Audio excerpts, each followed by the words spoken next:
let's roll. Co-pilot on the passenger side, we so fly. Yeah, she so lit, we so high. Just me and my chick, yeah. Just me and my chick, yeah. Co-pilot on the passenger side, we so fly. Yeah, she so lit, we so high. Just me and my chick, yeah. Just me and my chick, yeah. She give me a.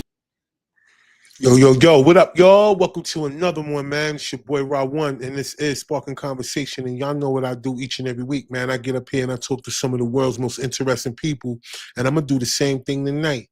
So before I get started, right, and before I bring my guest up, y'all know how I do each and every week. I got to give it up to all the people that download the audio version of this platform, because y'all the real MVPs, I promise. Everybody says this when they get into this podcast game. They get discouraged because, you know, they mostly focus on the visual part. And they don't understand that, doing this right here is really about the audio. That's what podcasting is. Some of the biggest podcasters in the world, they got an audio version. And that's how they was able to negotiate all their deals and get as much money as they needed, because it wasn't just people looking at them, it was people listening to them. And that's what people want. You want the people ear. Right? So listen, double shout out to all the people that download the audio version of this platform, yo. So I'm gonna give y'all a shout out each and every week. Y'all know how we do. Secondly, let me do this, man, because y'all keep telling me, Rod, you don't be sharing your live, yo. And I just be getting into it. Right? Because that's the whole thing. Sometimes you gotta take a step back sometime and do all the other little parts too. So this is what we're gonna do. I'm going to go ahead and share the joint in some of the groups. So look, all of y'all out there that be hitting me up, man, I want to let y'all know that I appreciate y'all. All the people that give me feedback, all the people that let me know that they watching, they listening. Even though at times whenever y'all are watching live, you don't really, engage in a conversation, but I still know that you guys are paying attention. And I encourage you guys that the comments always be wide open. So if there's anything at any part in the conversation that I be having with my guests, or even when I be up here dolo, and you got something you want to say and you want to get it through, come on, put it through, because I'm going to get to it, right? So you don't have to worry about that. I'm going to get to it. So let's do this real quick, because they say I don't be doing it. So I'm going to make sure that I do it, right? All right, bet. We live right now. So look, I got to give a big shout out to, first of all, Kill No One, yo. Kill No One Part 1. The joint is rolling right now. It's doing numbers. Thank y'all so much to all the people that push play on this joint. I want y'all to know, man, I really appreciate y'all, because, like I said, when you're doing this type of stuff, man, you just never know, man. You never know what it'll turn out to be. You never know who gonna like it, who gonna not, Art is subjective, y'all. Art is subjective. So you got to be willing to have tough skin whenever you're doing these things. And you got to be willing to be in a position to know that you could get better. Like a lot of times you go, there's things that people always said they wanted to do with their life, but they never took the time to do it, or they never believed in themselves to do it, or they felt like they needed all of the bells and whistles to get it done. You know what I mean? When really all you got to do is just get it done, and do it. And yeah, it might not be, blockbuster and everything. Yo, what up, Barbara? Thank you so much. I appreciate you for real. You know what I'm saying? But, it may not be everything right away, but the fact that you're doing it, you're just putting that energy out in the atmosphere, and then what it's going to do is going to bring it right back to you. So the longer you keep crawling, eventually you're going to walk, eventually you're going to run. So all my people out there that believe in themselves, man, keep pushing. All right? I don't care what it is that you're doing. I don't care what's on in front of you, what's on the table. It might not look like it's doing nothing right now, but remember, not everything grows above the ground. A lot of things grows under the ground, and you're still some of the best things that you need to, to replenish your body. So remember that. All right, so let's do this, man. Let's keep pushing. Let me keep motivating y'all, all right? Because I need the motivation myself. And even at times where it seemed like I make it look easy, trust me, y'all, I push to make it happen. Double shout out to you too, fam. I appreciate you, bro. Word. Shout out to the influential brand as well. We gotta get you back on here too, Jay, man, so we can talk about that. All right. I also want to say to everybody too out there, man, like that's been asking me about Lit Sticks. Yeah, Lit Sticks is the brand, man. The pre-roll brand, the official pre-roll brand, yo. And yeah, it's two. They got two strains. I think altogether they have 7. They have 2 strains out right now. And they the extra large pre-rolls. So they're making it convenient for all you guys that need to get in the moment when y'all need the moment, right? When y'all need to catch that vibe. You don't need to be standing around breaking it down, having to roll up nothing, right? So y'all know what to do, man. Click the link in the description, man. Y'all can get that information and we can keep it going, yo. Y'all know Collective Wear is out there. Sparking Conversation tees and all merch is available as well, too. So you guys can check the links in the description if you want to support the brand, yo, and want to keep supporting the movement. I appreciate everybody who is so far that is buying and getting the merch, man, because it's dope. And we got so many different pieces out there, man. So thank y'all, man, for real. Well, so here's the thing, y'all. Y'all know what I do. Before I bring my guest up, I got to give y'all my rant for the week.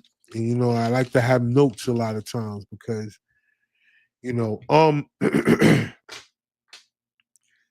here's a couple of things I want to talk about because, you know, with my guest that's coming on tonight, man, we're going to talk about something. Y'all know that on this platform right here, I love to give it the lend, you know, a airway, right? A platform to people who go through things that most people always say they feel like they're the only ones, right? Because it's so many different people that I've had on the platform that have told stories of the things that they've gone through, right? The things that they have to even suffer through.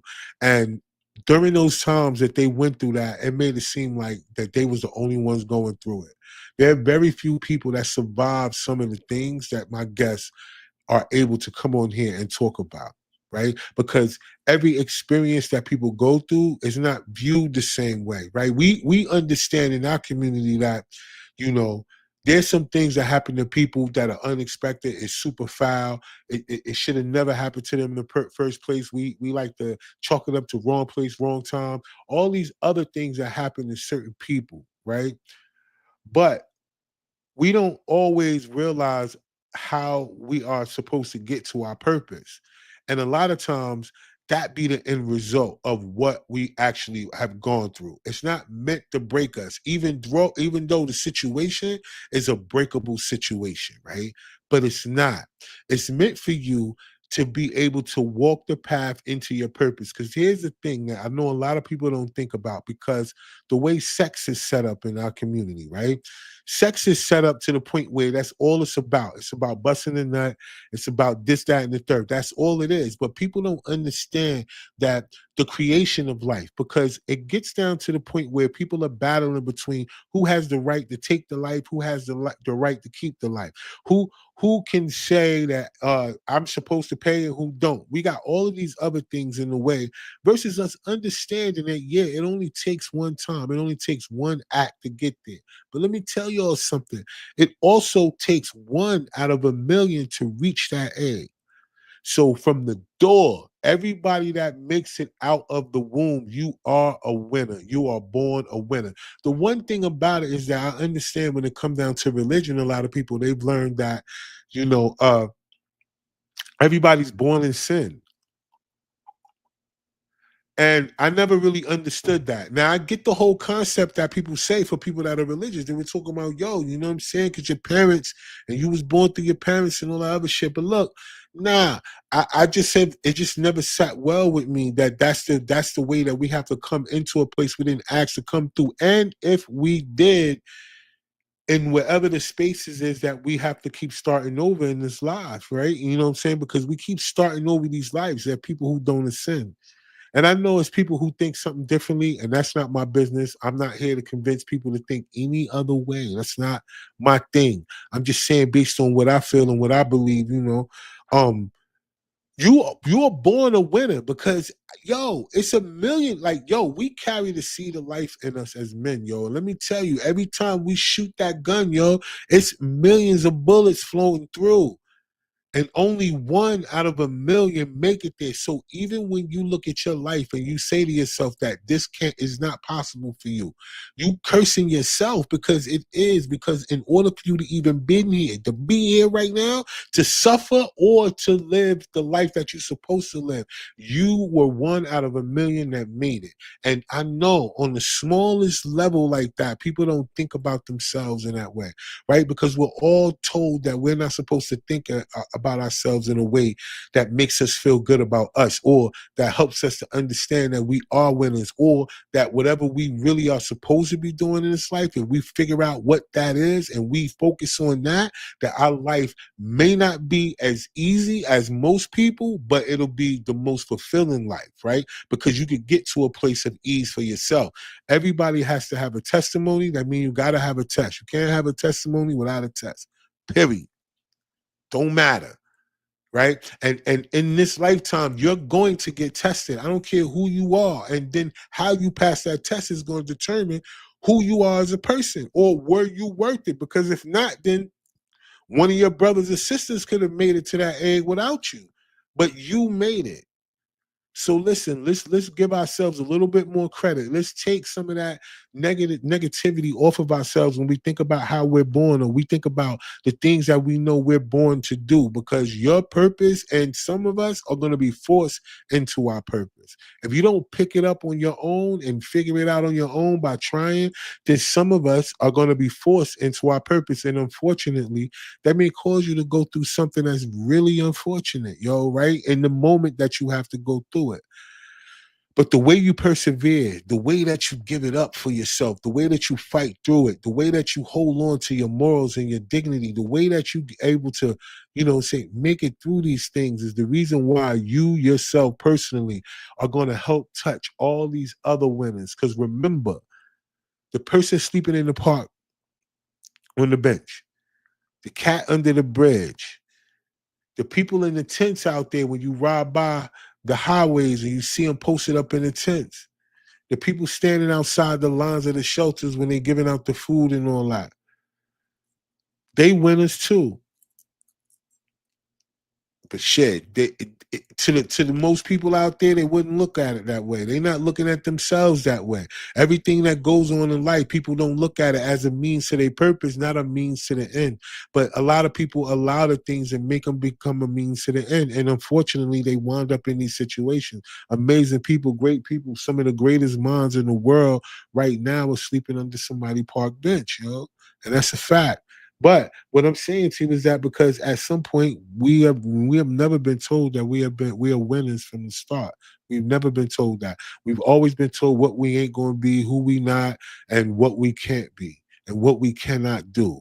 Those are the things that are told to us as black men, brown men, whatever we want to call ourselves. I'm getting away from all that calling ourselves a color, because we're not that color. And at the same time, a color is just a color. There's no identity. There's no nothing that comes with the fact that you're calling yourself a color. So we got to get off that. And I'm gonna figure out a way to how to, I'm catching myself, right? Because I want to be a person that could find the right words to say in place of some of this bullshit that we've been indoctrinated all the way on our way up, of what we've been calling ourselves and allowing other people to call us.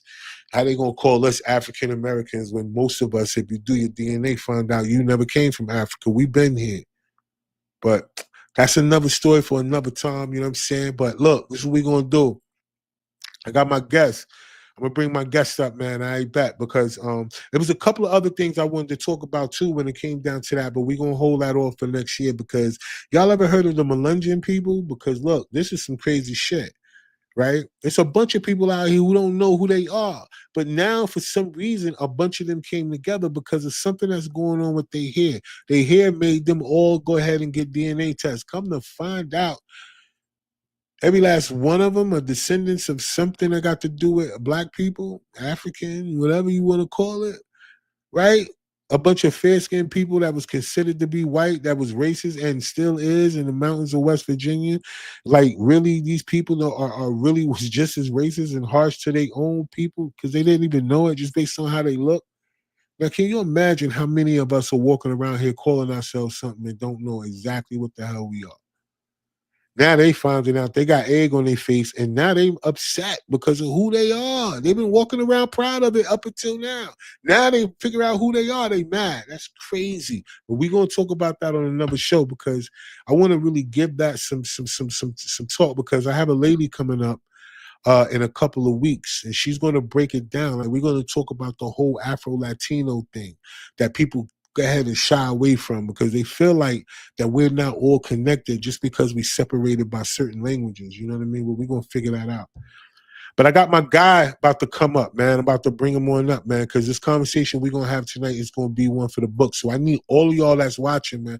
I need y'all to be engaged, man. Y'all got to ask some questions if y'all need to, because this brother actually went from being convicted at a very young age to being exonerated in his lifetime. And y'all know what it means to be exonerated. That means that whatever they said about you, they just let it go. They erased it. They said, my bad. They probably didn't say my bad, but you know what I mean. They was up there saying, yo, we was wrong. You know, there's a lot of people that go through things, they never get to that point. But then there's certain people that do. But certain people that go through the things that he has gone through don't even make it to the finish line. So look, I'm gonna bring my guest up right now, man, because we gotta get into this, yo. So let me bring this brother up real quick. Yo, Taron, what up, bro? Peace, brother, man. How you doing? Good to see you. Yo, we here, man. You know what I'm saying? And look, you already know, man. I'm gonna be honest with you, man. I definitely appreciate you coming on the platform this evening, man, and be willing to tell your story, man, because it's a very interesting one.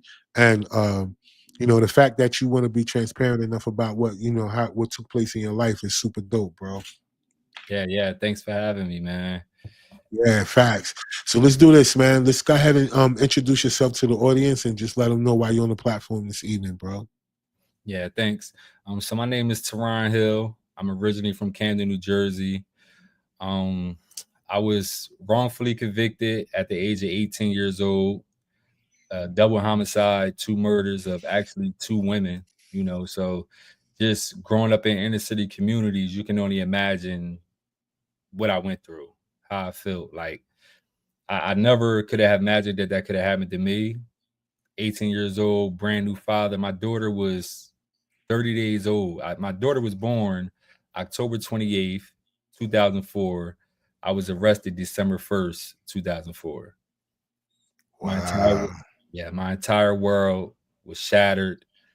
I was lost, confused, didn't know what to think, how to feel. And you can imagine, man, just getting locked up, going to trial.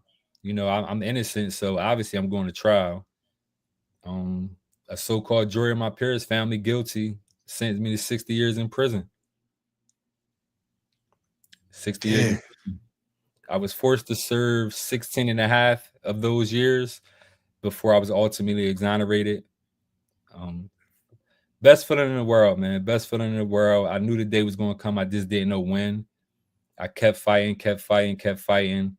Appeal after appeal. For those who don't know, appeal process. I think in Jersey you have about 5 appeals. So I mean, if you don't know, appeal process is after you get found guilty, you go to a higher court and you challenge that conviction. And you say, that lower court was wrong, and you present your arguments and key points and stuff like that.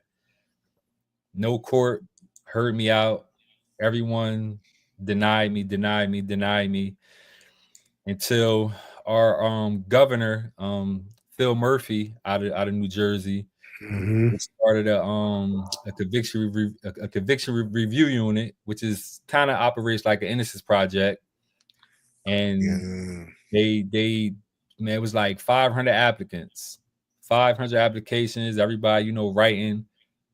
They accepted my case. I was their first exoneration. Wow. First Yo, exon- that's crazy, bro. Yo, so listen, let's unpack some of that, man, before we go a little further. First of all, Camden itself. Now, I just want the audience to kind of get a kind of a glimpse of Camden, New Jersey, because Camden is Camden is different. Mhm. Like I just want people to know, like, because when I'm from East Orange, right? So I'm a little further north of Camden, right? So I'm more like towards New York. Well, and then Hoboken, and then we got New York right there. So I'm a little further north, but um, I've been to Camden a bunch of times for different things, and yo, it's raw out there. It gets busy out in Camden, yo. It's not a cakewalk out in Camden. You got to be very, very extra careful in Camden. So, just to know that you've gone through that and you were wrongly convicted at 18. So let's talk a little bit about the situation real quick, because you were innocent, but how were you even rounded up? Like, in order to get caught up in it, was it your crew? Were you like, how did you even get in the position to even, you Growing know? up in the streets, like you said, Camden, New Jersey, born and raised. Mom fell victim to the streets. All my friends, none of my friends had fathers. None of my friends had fathers. We grew up selling drugs, hustling weed, hustling crack, but we were good kids. I mean, now with all this gang stuff, all that stuff today, that wasn't our era. I mean, Nah, like not at all. we was hustling, to pick clothes on our back, stay fresh, go to school, buy the girls lunch, stuff like that. And I wind up getting it was a mistaken identity because I so-called fit the description of the person who actually committed the crime. Right. And being as though I was familiar to the area, like a lot of people knew me around there. It was only one eyewitness. She was a drug user, and the police this used to hearing my name around the way. She gave a description, and they showed her a single photograph of me. She ain't say no name and that. This was one of the things that led to my exoneration. It was a faulty identification process. Right. I mean, so So that was, so so was it like, did y'all have a lot of running with the local police and stuff like that? Were you feeling like a target by them? Like, how did this go where they would just have a picture of you? Were you getting arrested already for other stuff and all that? Like, yeah, drugs. Growing up, uh, the task force jump out, yeah, cops yeah, get yeah, run familiar with down. corners and all that stuff. And I mean, that's what I realized. Later on in life, of course, you grow up, you learn from your experiences and things like that. And that's why I try to tell these young guys today, just being out there makes you a target to the police. You know what I'm saying? Mm, Like they don't care if you're innocent or guilty. You know what I'm saying? You hanging out there with everybody else, they ain't distinguishing between who's who. You out right. here, you a loser. You know what I'm saying? Like your name come up as something, or they ain't ciphering through whether or not you're innocent or not. They don't care about all that. No, not at all. Especially not with the way that everything is set up right now, and a lot of the prisons being privatized, where a lot of the big companies, the record labels, and all of these people are actually owning the prisons that people are actually getting sent up into. So they got quotas. They want to fill them beds, and all they need is for you to just be in a vicinity. And they know, because they know that we bond over trauma, right? Because that's the whole purpose for gangs in the first. Not saying that people who are in gangs, like, they might have their own reasoning. So I'm not going to speak like I'm saying for all of them, Right. but we all know certain people that were in gangs that really didn't fit the description of a person who seemed like they would need to be in the gang, because they had their family, they had their mother and father, they had just things given to them, they had like a whole lot of shit, you know what I mean? Mhm. And that's the one thing about the ghetto, is the misconception is that because people live in an area that's impoverished, that everybody that lived there is in poverty. That's not true, Yeah. right? It's a lot of people in poverty, but it's a lot of people got spare change. They just happen to live in the areas that don't cost as much, Yeah. and they're able to fit in because family ties and things like that. Yeah, it's that peer pressure, man. You grow, like I said, all my friends was good kids, but we grow up, we seeing with the older guys what they doing. Growing Mhm. up around them, they put money in our pocket, go to the store for me, and you probably have one of them get caught for actual murder, like, but he ain't like how the media paint him like that's my friend, like he not no bad guy. This is Right. this is our reality. This is what we grow up around. You know what I'm saying? Drugs being sold on every corner, liquor stores on every other corner. Facts. Like that's our reality. So You know, when things like that happen, you know, crime happen, somebody gotta go to prison for it. And then one thing that the police do rely on is if you didn't do it, tell us who did it. If They're you gonna don't do do that, that. yeah, if you don't do that, then you wearing it. And that's the crazy part. And that's some of the things that I be trying to help people understand too, because a lot of times I've had different guests on here and I'll put clips up and on different platforms, especially on TikTok. There'll be a bunch of people who make certain comments and they'll say things like, you know, you guys are not really going through that type of stuff anymore. You know, it's not racism is don't exist and these different things. And then, you know, you they don't get it, right? Because they never had to live in fear, right? Because there's so many different things that come along with living in fear, right? Not that you have a fear of living, right? But what you do is you have a fear of freedom. Yeah. Because in your case, that's what happened. Your freedom was taken from you. And, you know, ultimately though, for you, the way that it seemed like it worked out, this was an avenue to your purpose, right? Because you know, out of hundreds of applicants, yours being the first, and from what you've gone through, this was an avenue. So let's talk a little bit about how life was for you in the beginning when you first went to prison, like knowing that you just had a daughter, and how did that work out for you? Did the family dynamic support you through this as far as your children's parent, I mean, your child's mom and stuff like that? Yeah, for the most part. But she was young. We were both young. She never got in the way of me seeing my daughter. So Hmm. as the time went on, you know, 4, 5, 6, 7, 8 years, she growing up, you know, like at the end of the day, I got a 60-year prison sentence. So it's like, and I always, you know, encouraged her, like, you know, live your life. You know, if you find somebody who you find interesting and he's treating you well and you know doing good, go after that. And I'm saying, like, I never wanted to hold her back. So that was a part of my maturity as I was, because I didn't know when I was coming home. I just Right. always asked her to not get in the way of me seeing my daughter and things like that, and she didn't. But that was that That's was that was fine. the hardest that was the hardest thing, man. Me trying to be a father from prison, that was the hardest thing I had to deal with in there. Mm, I can't imagine, bro. Especially not when she was 30 days old when you went in. Like she had no way of knowing you, bro. Like at all. Um, so as you're going through this whole thing, right, by being, you know, in prison at a young age, how did it change? Did you feel like it changed you as a person? How did you have to become? Because if you had to be hard on the street, I'm sure some people say you have to be even harder in prison to make sure that you can maintain certain type of dignity for yourself. So how was your experience by being in there?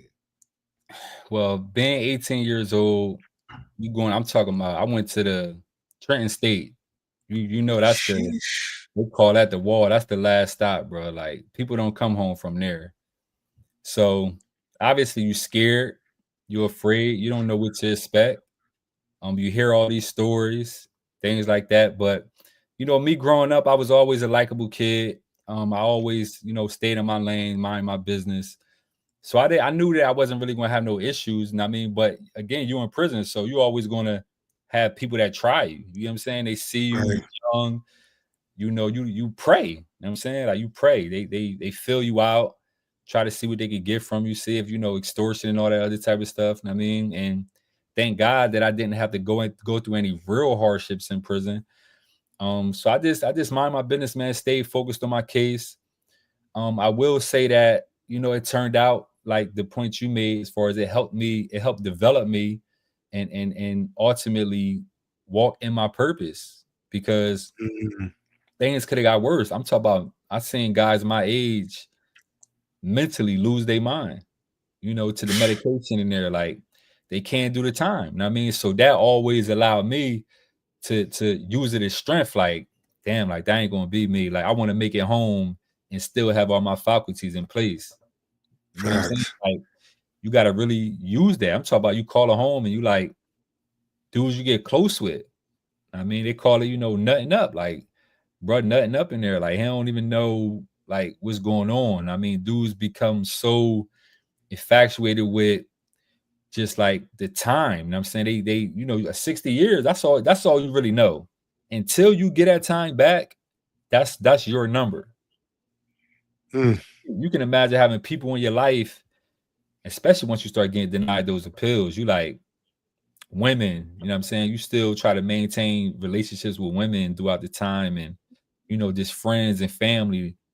And it's tough out here. I see it. So Facts. people start falling off. People start, counting you out. It's like, damn, like I love you, everything, but I gotta worry about me. I gotta keep it moving. And that's the worst. Facts. That's the worst feeling in the world, bro. Like being in there for something that you didn't do, and for majority of the people, they really going off of what I tell them, because they don't know. Yeah. Yeah, they don't know if you really innocent or not. Like, yo, I really ain't do that. They hear you, but these courts is denying you, saying like, we don't believe you innocent. Mm.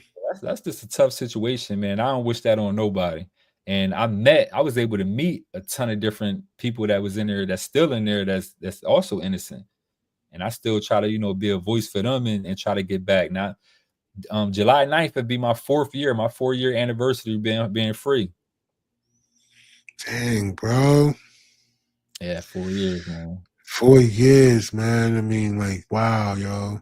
And and here's the thing for me, man. Like, whenever I was thinking about it, you know, bro, like what you went through, man, was, like I said, it's really unfortunate, right? And you were, you missed your family, and of course, being a dad, you missed, in the growing of your daughter and stuff like that.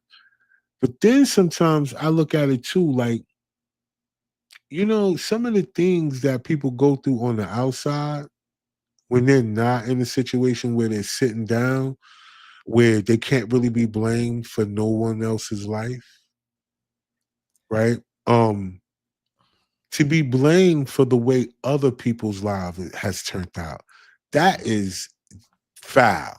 Like, that's something that is hard. I'm not saying it's harder than a person who has to deal with a situation like you. I'm just saying, though, in those times, it's just about your survival, and people, checking it from that perspective, but they can't necessarily blame you, Right. right, for anything that's going on in their life, the decisions they make and stuff like that. Now,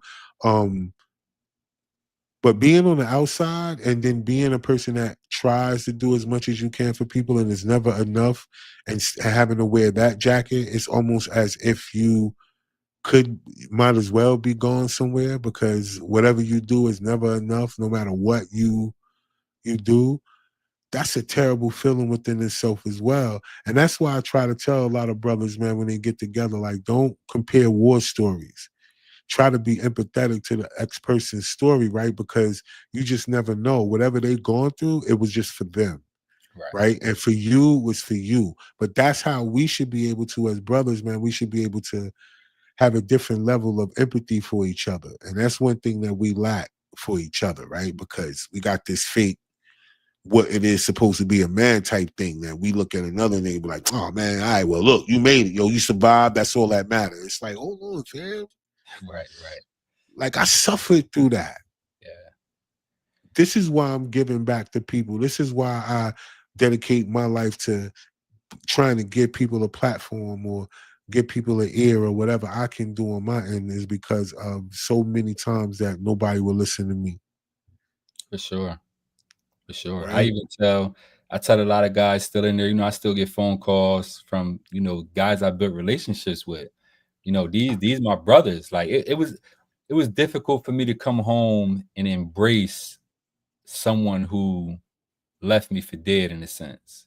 Sheesh. Right. So you talk about family, friends, and what most people do. They come home, old friends, family members, they embrace you, they hug you, throw a little party for you, and it's all like nothing ever happened. I couldn't do that. So that's why I wound up, moving to North Carolina, and I got away. My wife, I'm married, I got 3 kids, and You know, I even have an estranged relationship with my oldest daughter in a sense. I mean, Yeah, like, yeah. yeah, we still communicate, but she blamed me for, you know, just certain things. You know what I'm saying? I came home, I stayed in Jersey probably for like a year before I left. Jersey ain't had nothing for me. I didn't feel safe in Jersey. You know, I still got, you know, civil cases going on up there. You know, we suing the state and stuff like that. And you just never know. They probably try to plant something on you, all that stuff. I just wanted to get away. I made a decision that was best for me.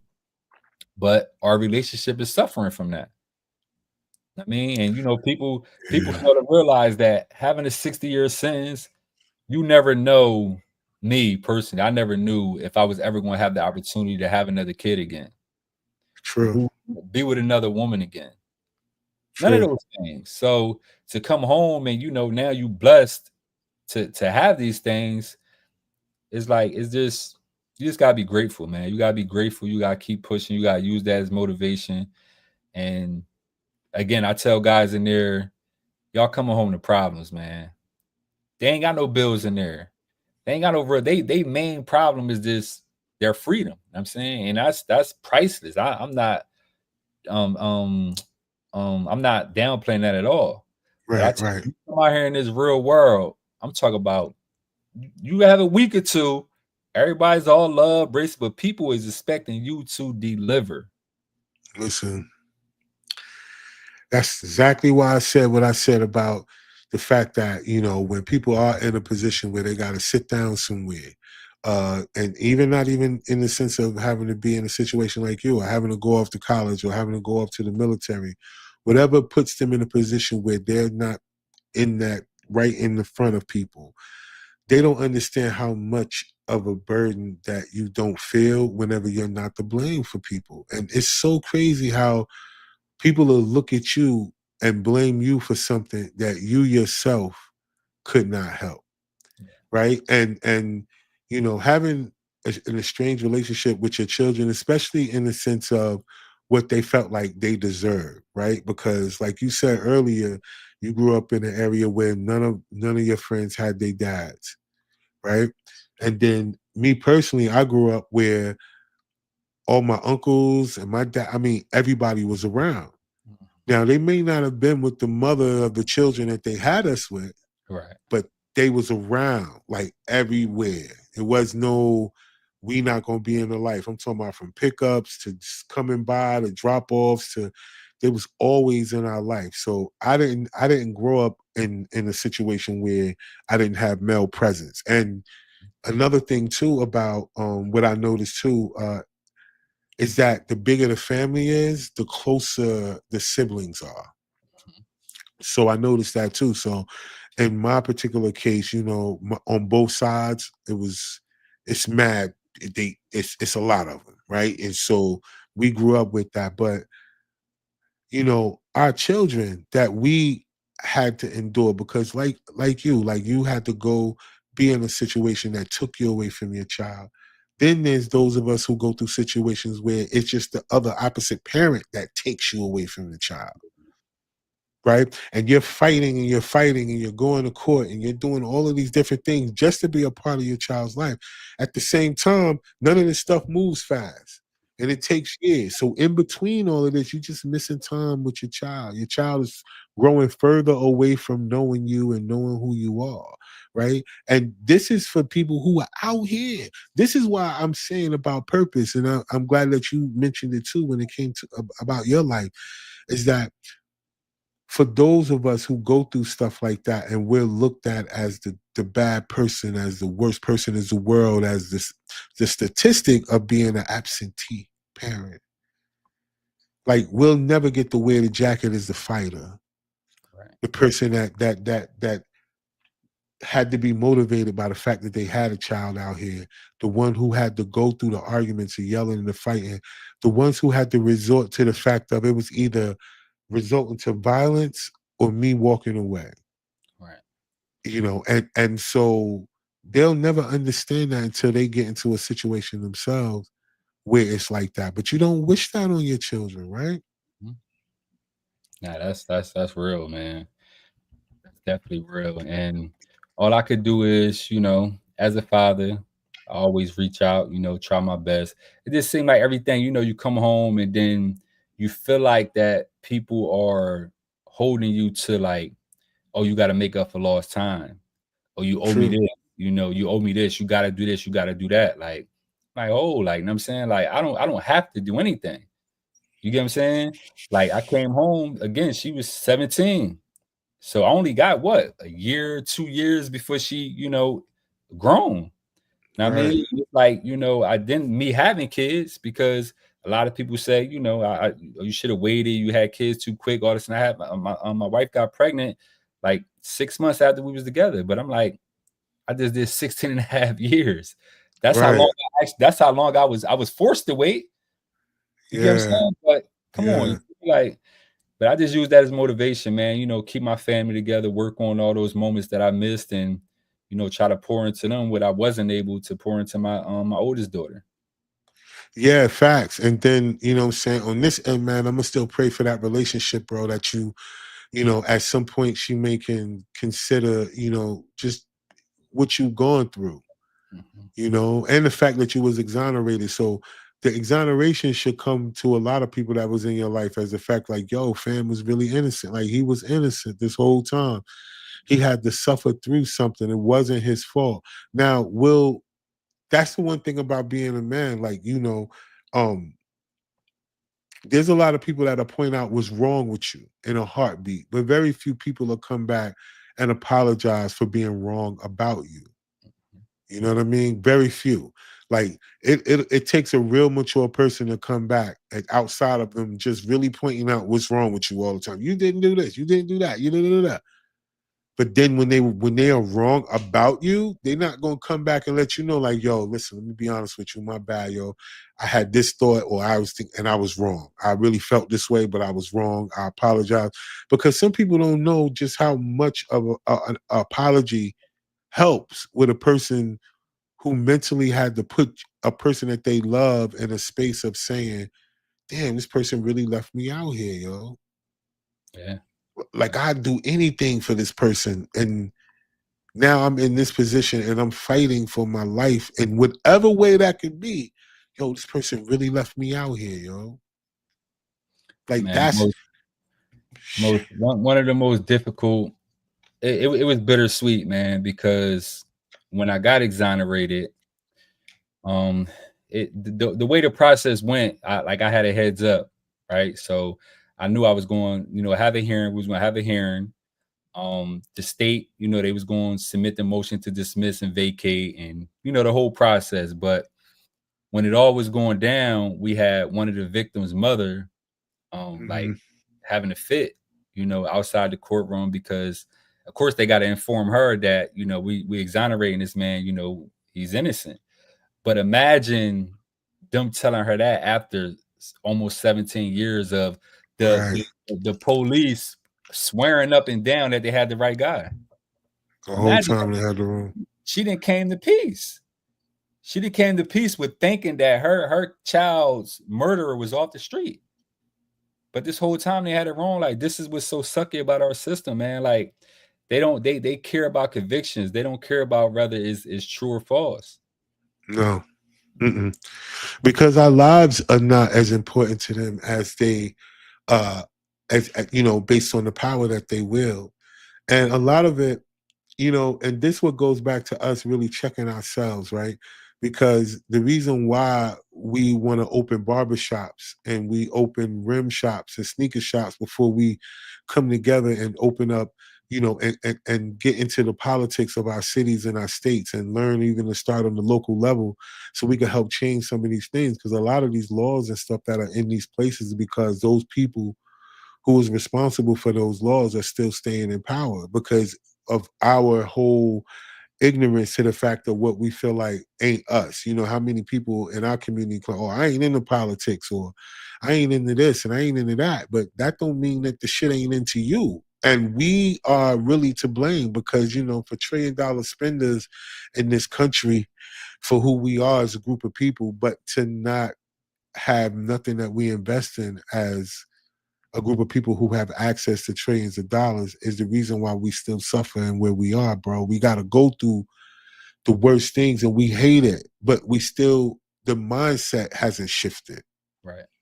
And I think what it boils down to is like brothers like you, because we're gonna get into your foundation and all of the things that you've been doing since being home. Because man, you've done so much. You've only been home for 4 years. Well, it's coming up on 4 years. You got 3 children.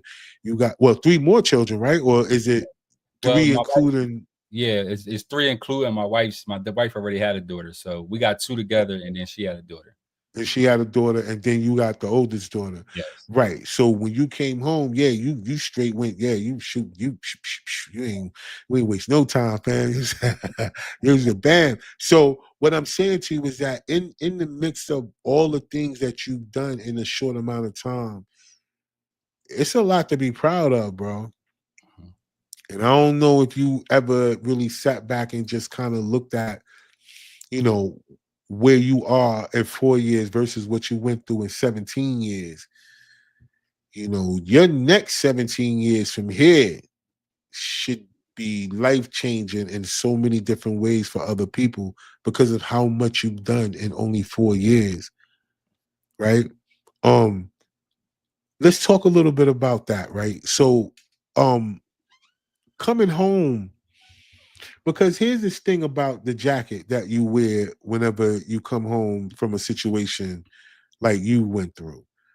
Obviously, to meet a person that soon, or did you meet her before you went in?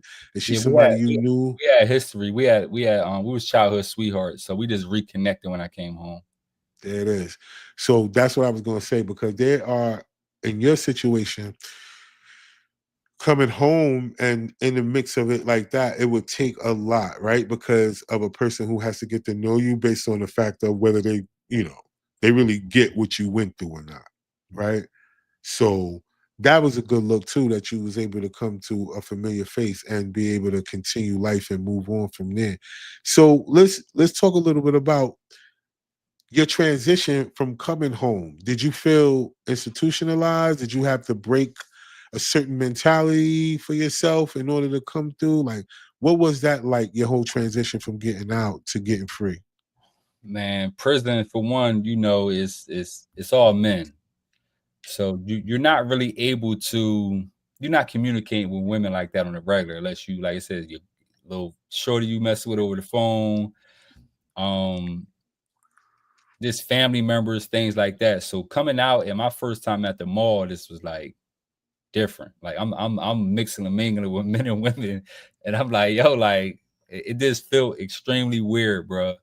And you just keep it pushing. Nobody would like to admit that they're institutionalized. So it really would come from other people that see certain little traits that you have and habits that is not normal.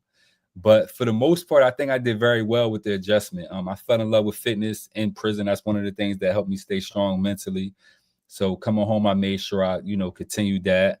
No matter where I was at, I stayed, waking up early, going to the gym. Those are some key habits that I stayed, made sure that stuck with me. True. But it just was difficult because I didn't have no friends. So Right. having to start that all over, it's funny too because I came home, I was exonerated 5 days before my 35th birthday.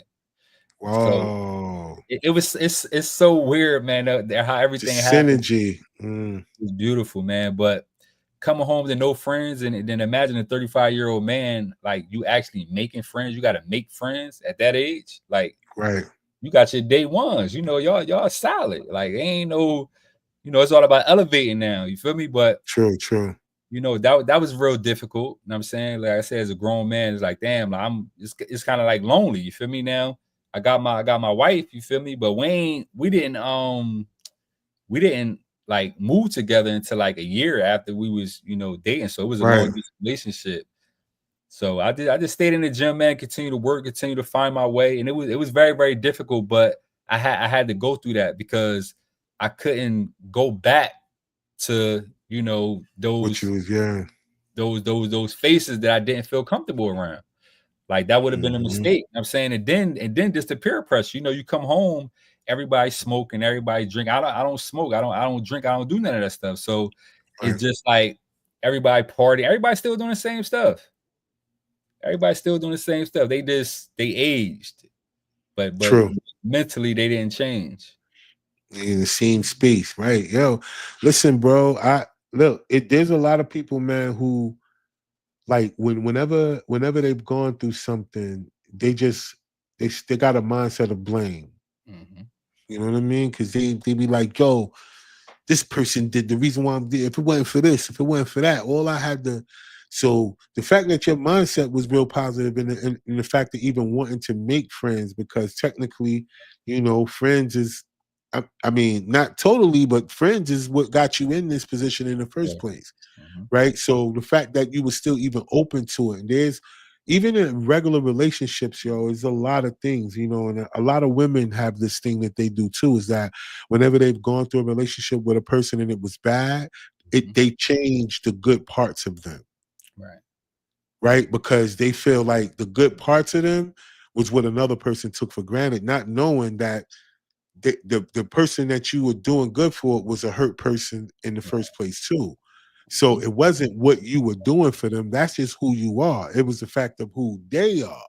So that's another thing too that affects people as well too. Whenever they're going through things, it changes them in that perspective where things that were them, they no longer allow that to be them, the good parts of them, because they feel like that's the part that they gave to someone and they didn't do it, right? And so for you, the fact that you came out and was willing to like, yo, I want to meet new people and whatever, because I met you all in the gym, or I met you in the gym. So when you were saying the thing about the gym, that's because I could vouch, like, yo, whenever I've been seeing you, that's how I even met you, was in the gym. So even for both of us, like, even though it wasn't a thing that we've gone through in the same similar thing, but the fact that we had to find a way to focus mentally on our physical and our spiritual at the same time, and then working out is just one of them things where, keeping yourself in a space of discipline will allow you to get through things that most people will give up on because it seems hard for them. Because lifting weights and doing all this other shit, it ain't easy. Yeah. And the consistency with it. And it hurt. See, yeah, because that's what people give up on, man. But just back to the transition, man. Like learning the iPhones, the GPS, the entire world. And I'm saying again, like I didn't have no education in prison. Like Trenton don't give no education, so you had to really, like, a lot of the things that I was able to develop myself with was self-taught. I mean, you really picking it. I didn't read hood books, those hood novels, and all those Dutch, and I didn't Donald Goines and all them. I tried my best to surround myself with older guys, because clearly the older guys, they the ones that was giving you the jewels, the information. Like the younger guys, they still on the street with it. Younger guys still trying to, it's weed in prison. They drinking in prison. They popping pills in prison. So I tried to stay away from them as much as possible, because we wasn't on the same thing. We was different. I mean, I just stayed positive, stay hungry, man, no matter what. It was blows after blows with them appeals getting denied. And then, I got my gift, man. And since, like I said, July 9th, it'd be 4 years, and they only released one other person since then. And this one other person, a cop, actually came forward in that case, and which helps them, speed up the process with him. But it's stuff like that don't happen for no reason, man. If I ain't believe in God before, I definitely would have believed in him now, because I was chosen, man. He handpicked me for a reason, for a purpose. You don't really understand it or figure it out at the moment, but that stuff you gotta continue to dig deep with and be like, nah, you gotta walk in purpose. Exactly. And that's where the word consistency comes in at, right? Because once you realize that you're on a path to your purpose, like, and I know I can't speak for a lot of people because I don't really know if they feel the same way, but for me, it's an overwhelming feeling of push that comes with it. Yeah. Right? Sure. It's like, it's overwhelming, bro. It's like, it's one of them things that whenever you wake up and you go to sleep, it's like, whenever you think about, yo, man, I just want to take a nap today, or I just want to go home, I don't even want to go to the gym, whatever it is, you know, that thing that says, nah, but look at how you feel. Like that extra small voice that give you that push to keep going. Because the one thing about it though, bro, in these positions that we're in, there you don't their motivation don't come from people. Mhm. Right? Like people are not paying attention to you to the point where they can just recognize that you might need your cup filled up a little bit.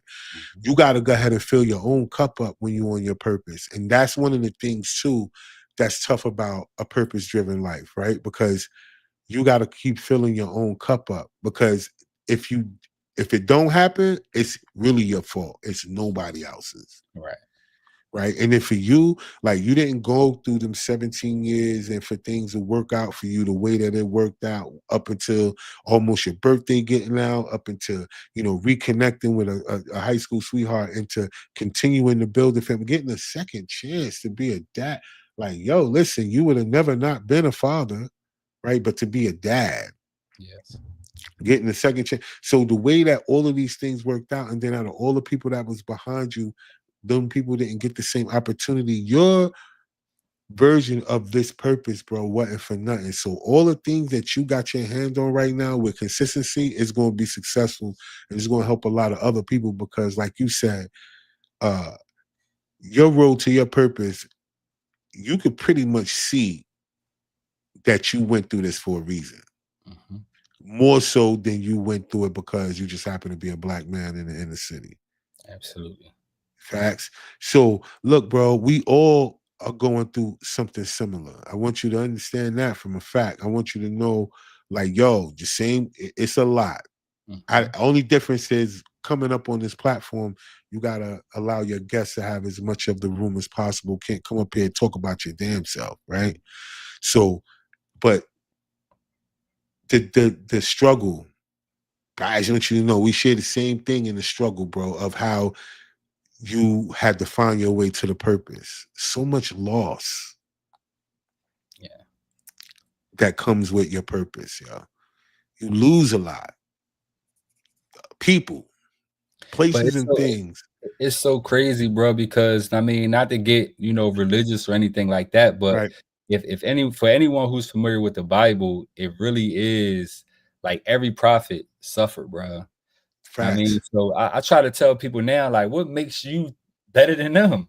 What makes you Facts. really think that if he took some of the best men, prophets was the best men that ever walked the face of the earth.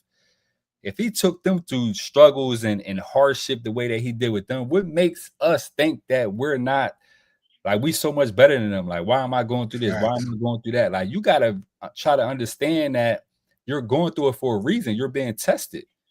I mean, and God definitely don't put too much on you that you can't bear. And I mean, but we, Facts. we we check out, before we even like finish the fight. Exactly. And You you get know, what because I'm saying? we don't see ourselves as the people in the Bible, bro. Yeah, and I got a buddy, you know what I'm saying? Like he's somebody who was incarcerated with me, and he came home like a year before me. Like I just found out he committed suicide, bro. And it's just like I don't be quick to judge what people is going through, because Right. if you got so much on your plate to where you take your own life, bro, that's deep, man. Yeah, bro. That's And deep. you think about that though, bro. It's like, yo, you get to a place where you've gone through the worst and you made it out, and then you still feel like you don't want to be here. Mhm. Like, and it all boils down to what you feel like is around you. Because I think that, you know, a lot of us go through things. Abandonment is one of the things that we suffer through as men. Like, we don't like to speak on it as much, but abandonment issues, a lot of men, especially growing up in where we grow up at, uh, we got to go through abandonment issues, because we just happen to grow up in an era where, you know, the parents, they was getting high and they was still partying, yo. You get what I'm saying? So, you know, the abandonment was a real thing for us growing up, man. And so I think when it comes down to it, we go through situations and we feel like we want to get that our cup filled, man. And yo, I'm telling you, the people who you think love you, they'll show you quickly how much they really, you know, hey, listen, if it ain't what you doing for me, Yeah. and and that's one of the saddest parts about it. So let's talk about your foundation real quick, bro. Like what so you went through everything, you built your family, excuse me, you're starting to build up everything in your life now. What tell us a little bit about your foundation and what made you start it besides the obvious. Yeah, well, the Rare One Foundation is something that everything is not finished in touches now, but I'm a board member to the Center of Actual Innocence down here in North Carolina. Mm, I write, I have a ton of people reaching out to me just for help, advice, like my son, just some type of loved one of theirs is going through a similar situation that I went through. So I don't be so quick to jump on as far as support wise. I tell them I'm willing to have a conversation with the individual that's incarcerated, a mother, a father, somebody who's real in depth on the details of the case. And depending on if I feel like they was at least wrongfully convicted, I done wrote letters to innocence projects on their behalves and things like that. But I'm trying to put together like a coalition with other exonerees to make all of our voice one voice, so we could be able to shine more light on other wrongfully convicted cases, because there's a ton of them, man. They say it's like 2.5 million people currently incarcerated in the U.S. Studies show that between 4 and 6 of those, 4 and 6% of those individuals are actually innocent. That's mm, roughly around 115,000 people, bro. well, And well, of course, that's just what studies show. Now, I mean, some studies show it could be up to 10%.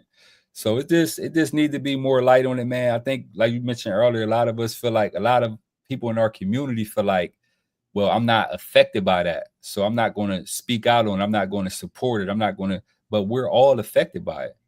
We all got facts. type of brother, cousin, nephew, niece, whatever that's in those streets that's been affected by this stuff. Yeah.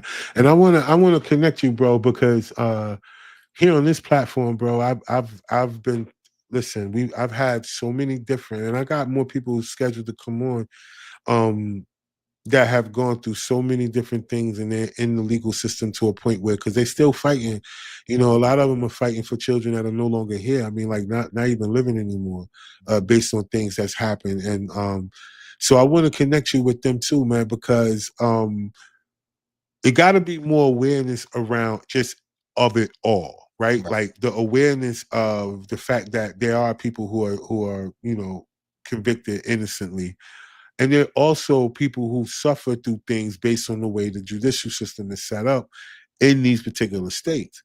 And the more people speak out, and the more people can have intelligent conversations and actually make it a niche to the point where, you know, uh, the energy that everybody puts in individually for themselves, if they collectively put it together, it could bring more awareness and move things around, right? So I'm gonna connect you too with a group of people, a group of parents, and other people that are in the mix. You know what I mean? Because we need lawyers involved too, Yeah, for right? sure. Because at the end of the day, it's just certain things that, as much as we love to help on the outside without that law degree, it gets stopped at certain places, right?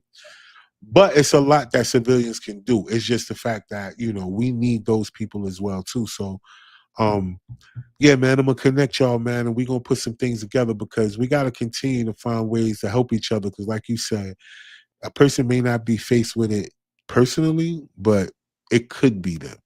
Yeah. And for any of the viewers who, we have a story, a documentary out on WeTV. We had some producers, put together a 3-part series. It's called, the show Love After Lockup. Love after lockup. I heard of that. Yeah. Yeah, well, they did a spinoff called Innocent After Lockup, and I was actually the featured show. So it's called Dope. Innocent After Lockup, episode TARON, and it's streaming on WeTV. People can go see it, watch it or whatever. And I also wrote a book. I wrote a book called Daddy's Promise. It's available on Amazon. It's called Daddy's Promise: Reunited by Love, A Daughter's Journey, and is really a story that's told through my daughter's lens. Mm, How just the things that she suffered, just growing up without her father, and how she was lost and confused at some things, and then how we was, reunited and things like that. So, you know, facts. Yeah, Nah, but that's love, bro. We got to get more information about that and do more to it. So man, we got to tag links to your Amazon link to your book, man, so people can go out there and support it, man. Because yo, it's a lot of us, like I said, as dads that has gone through things with children in their lives, and I think for the most of us, we wish that it just didn't go the way that it did, right? So for sure. that's really fly that you're doing that, man. So before we get out of here, bro, let them in. Anything else you want them to know? Because I know you do a few other things too. I know we was talking a little bit about how you help people get funding for their businesses as well too. You've been rolling since you've been out, bro. Oh yeah, man. That's one of the things that also motivate me and keep me pushing, because now I walk in rooms, bro, and I guess one of the things that never left this leaving prison is hungry for information, hungry for skills and knowledge on so many different things. So, I Nice. have a credit repair company. It's called Hills Consulting Agency, and we help people fix and build their credit. Help them go get funding, new business owners, brand new LLCs, all those things. So, anybody interested or whatever, I can shoot you the links and things like that. They could DM me. We're in the process of finishing the website and stuff like that, but I'm definitely, rolling and getting some things done. All right, bet. So for all of y'all that's watching tonight and all of y'all that's going to watch the playback, man, y'all know the vibes. If y'all got LLCs, new businesses, you need credit repair, because this is the best time for y'all to start investing. Like I told y'all before, the tariff thing was nothing for you guys to be afraid of. You worried about pricing and all that other stuff. Don't. You know what I mean? Because we shouldn't be spending it excessively anyway. We should only be focused on the necessities, especially during a time of turmoil, right? But look, if y'all ain't do nothing else, y'all should have paid attention to the commodities. That's what the tariffs was all about. Commodities. Commodities are the day-to-day things that we use every day. I had Barbara jumping off and on tonight, Barbara P. Warren, and I want y'all to check her out, because with her and her crew, what they do is they help people find their way through the futures, and they trade into futures, right? And so in the futures markets and commodities market is what we want to pay attention to, because the onions, the potatoes, all these things that they talking about was being tariffed, they're making money on. And for those of us, we just going to the grocery stores not knowing that we can make money in between going to the grocery store to where your groceries are free. You just got to know the play, because that's why the elite stay the elite. You ever notice that whenever they go places, they seem like they don't have to spend money? Why? Because of wherever they go, they've invested in the trail for it to get there. So they could go to a restaurant when they invested in the tomatoes, when they invested in the onions, when they invested in the lettuce, when they invested in that. So every time they go somewhere, they make money. And that's what I'm saying about us as a group of people. We got to learn how to economically put ourselves in a mindset where we understand how money works. It's not for us to hold on and consume and hoard and look like something. It's for us to use as a tool to send it out there to bring friends back. And that's what we got to pay attention to, because they're trying to crash the dollar purposely. And if they get y'all in the central digitalized currency, a one that they create without you understanding the blockchain on your own, you're going to get caught out there, y'all, to the point where you can't even jaywalk. They'll be able to take money from you. Now, look, it's a way for you to get yourself free right now. You just got to educate yourself. So, first of all, if you guys are into credit and stuff like that, make sure y'all hit my boy Teron up. Other than that, you guys need to learn about the centralized currency. You got to learn about it, y'all. Y'all got to learn about the blockchain. You got to go out there and understand what tokenization is, and you got to understand what dApps. You got to understand what all of these things are, y'all, so you could be ahead of the curve.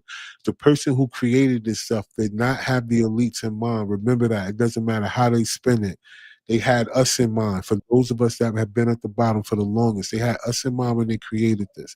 Do not live in fear. Pay attention to it, learn it, financially free yourself. All right. So, yo, you got any last words that you want to give to the people out here, bro, before we get out of here? Now, this big shout out, man. I appreciate you having me. Continue to raise awareness to not only wrongful convictions, to a lot of the other injustices that's going on out here. Thanks for the platform. I'll be checking you out. Love it. Definitely continue to grow. Much success, bro. Yeah, I appreciate it, bro. And yo, Thank you, listen, man. brother.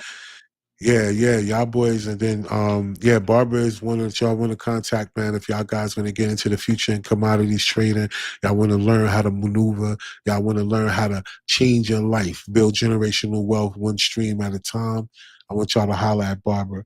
But yeah, man, definitely, man. I want to salute you too, bro, for being cool, man. Cause like I said, you know, most of the time I be in the gym, I just stay to myself. I don't really do a whole lot of talking to a lot of people. And you know, the fact that you were willing to even have a conversation, and then that's what happened, and then your homeboy, y'all both cool and shit. So yeah, man, y'all continue to keep pushing, man. Much success to you too as well. And like I said, man, I see you in the consistency belt, man, because that's what we gonna be, man. We gonna get right Absolutely. out here, yo.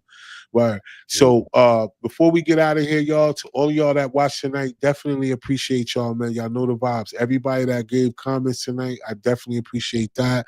Everybody that shared the live, everybody that left a reaction, I see them up there. Thank y'all so much, man. And y'all know what we're doing each and every week right here on Tuesday nights, 8 p.m. Eastern Standard Time. Your boy, we're going to be in the building.